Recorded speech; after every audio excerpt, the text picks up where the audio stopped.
الحمد للہ وکفا والصلاة والسلام علی من لا نبی بعدہ اما بعد فاعوذ باللہ من الشیطان الرجیم بسم اللہ الرحمن الرحیم وعباد الرحمن الذین یمشون علی الارض ہونا وإذا خاطبهم الجاہلون قالوا سلاما صدق اللہ العظیم۔ رحمان کے اصلی بندوں کی جو صفات ہیں اس میں اللہ رب العزت نے جو دوسری صفت بیان فرمائی ہے وہ یہ ہے کہ جب جاہل لوگ ان سے مخاطب ہوتے ہیں تو وہ ان کو سلام کہتے ہیں۔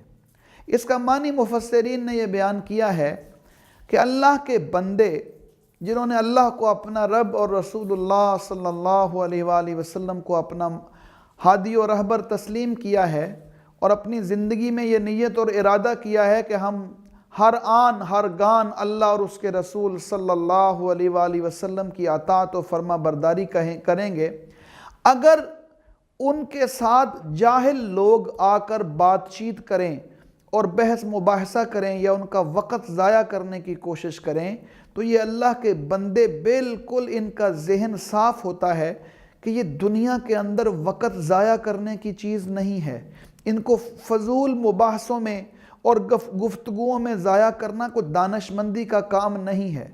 اس لیے جب انہیں یہ محسوس ہوتا ہے کہ جاہل لوگ ہمارا وقت ضائع کرتے ہیں اور ہمارے لیے ایسی مشغولیت پیدا کرنا چاہتے ہیں جو مفید نہیں ہے، تو وہ کیا کرتے ہیں؟ انہیں بھلے طریقے سے سلام کہہ کر آگے بڑھ جاتے ہیں۔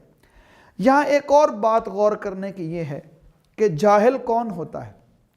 کیا جو پڑھا لکھا نہیں ہے وہ جاہل ہوگا؟ نہیں، اہل علم نے یہ بات لکھی ہے کہ جاہل یا جاہلیت ایک صفت کا نام ہے، ایک کیفیت کا نام ہے جو کسی پر بھی طاری ہو سکتی ہے، اور بنیادی بات اس کے اندر یہ ہے کہ جو بھی حق کو قبول کرنے سے انکار کر دے اور ہٹ درمی کرنے لگے اور حق کو بالکل پہچانتے ہوئے بھی سامنے موجود پاتے ہوئے بھی صرف اپنی ہٹ درمی کی وجہ سے اس کے خلاف چلے تو ایسا شخص جاہل ہے۔ اور اہل ایمان اور اللہ کے بندے کبھی ان لوگوں سے اپنا وقت ضائع کرتے نہیں ہیں۔ کیوں؟ انہیں یہ پورا احساس ہے کہ یہ زندگی اللہ کی طرف سے ہے، یہ وقت اللہ کی طرف سے ہے اور اس کو مفید کاموں میں استعمال کرنا چاہیے، اور ایسے کام جس سے اللہ راضی ہو جائے، رسول اکرم صلی اللہ علیہ وسلم کی اطاعت و فرما برداری کا راستہ کھلے اور اس کے نتیجے میں ہماری دنیا اور آخرت کی بھلائی والا کام ہو۔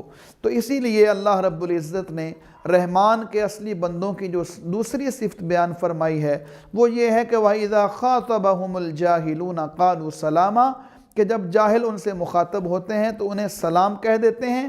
مطلب یہ ہے کہ انہیں اچھے طریقے سے سلام کہہ کر ان سے فارغ ہو جاتے ہیں، آگے بڑھ جاتے ہیں اور اپنا وقت اور اپنی صلاحیتیں مفید کاموں میں لگاتے ہیں۔ اللہ تعالیٰ سے دعا ہے کہ اللہ تعالیٰ ہمیں اس آیت کریمہ کو سمجھ لیں اور اسی کے مطابق زندگی گزارنے کی توفیق عطا فرمائے۔ وآخر دعوانا الحمد للہ رب العالمین۔ اللہم صلی علی سیدنا محمد وعلی آلہ وصحبہ وسلم۔ اللہم صلی علی سیدنا محمد وعلی آلہ وصحبہ وسلم۔